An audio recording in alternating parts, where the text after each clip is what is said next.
G'day guys, it's Simon Chapman here from Speed Cafe here with Stefan Bartholomeus, and we are here in beautiful Bathurst for the Maguire's Bathurst 12 Hour, the 2025 edition of this great race. Really looking forward to the start of the season. I guess this is sort of the first event of 2025 for Australian motorsport. There's obviously been a lot of GT3 racing happening globally. We just had the Daytona 24 and then the Dubai 24 just before that. But for us here in Australia, this marks, I guess, day one.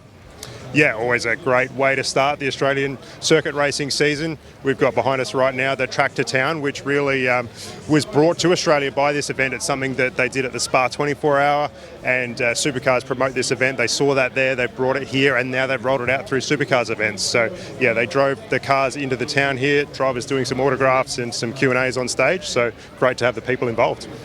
Now let's have a little chat about this field. 22 cars. We had initially 23 announced. Unfortunately, a late withdrawal from one of the Mercedes AMG GT3 teams. I guess not a great number, but I guess it's very much a case of quality over quantity this year. I believe there's 19 GT3 cars in total, and the lion's share of those are obviously pro entries. What's sort of your take on this year's field? Yeah, obviously 22 cars is not enough for a 12-hour race. It's especially for the people at the track, 6-kilometre track, and not enough cars, but they are largely missing from those invitational classes and GT4. So as you say, the GT3 entry is still quite strong. It really is quality over quantity, and it could still be quite a good race. It's actually really interesting chatting to some of the drivers in the lead up to this event. Craig Lowndes, Brendan Leach, saying that the dynamic of the race will probably change quite a bit. We talk about endurance racing a lot being, it's a bit like a sprint race now, because the reliability of these cars is next level compared to, a decade or even 20 years ago now. So for, these guys competing, there's going to be less traffic to worry about. In terms of the dynamic of the race, you think that's going to be fascinating to follow in terms of how they're actually going to manage having fewer cars to deal with? Yeah, you would think it would be a pretty fast-paced race.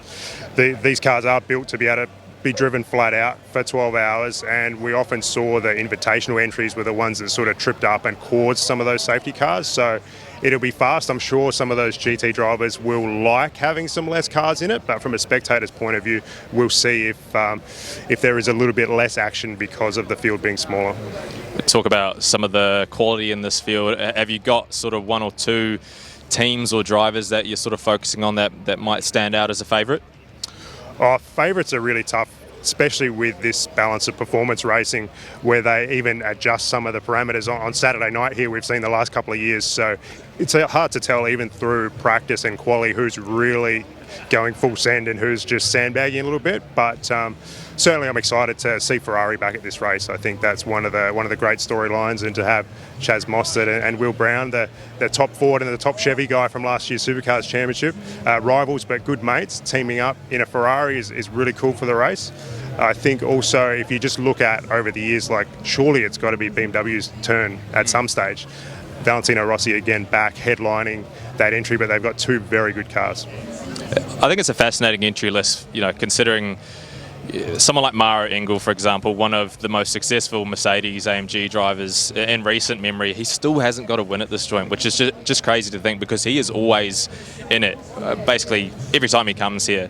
For me, I think he's going to be right up the front there, and maybe this is the year that he finally breaks that duck. It'll be interesting to see how the BMWs go. As you say, like Rossi, brings that star power.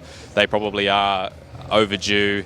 Mostert and Brown were front runners in GT World Challenge Australia, obviously last year, and then obviously you can't forget the Porsches. Manthey Racing, Matt Campbell and Jules Gounon, those two have split the wins between them over the past 5 years. So it'll be interesting to see how they go. So in terms of the actual race playing out, it does shape up to be another real blockbuster, doesn't it?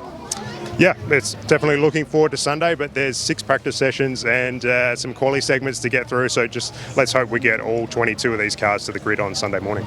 Speaking of maybe some of the support categories, we've got Ferrari Challenge here this weekend. What's sort of your read on that? Yeah, obviously a brand new class, probably a bold place to roll it out for the first time. Good for the marketing side, but yeah, we'll see once again how many of those get through the weekend unscathed. And obviously there's the combined sedans as well, which I think bring about 1 million cars to this joint. And I wonder whether that's maybe had a little bit of an impact on the entry list as well, because as you mentioned, those marked cars, we don't have any of them in the 12-hour this year, and that's maybe depleted the field slightly for the 12-hour race. Looking forward to race day in terms of the weather. It's looking like it's going to be pretty sunny throughout the entire weekend. There is maybe a little bit of a threat of fog on Sunday morning. We have seen that in the past. The races have been slightly delayed, so let's hope that we can get through the weekend without too much in the way of trouble in that regard. Yeah, certainly warm and pretty humid here at the moment, but plenty of sunshine on the forecast for the next few days, which again with these cars it might sort of impact who's quick and who's not on Sunday afternoon. And of course you can stay up to speed with everything Bathurst 12-hour related at speedcafe.com and any of our social media networks.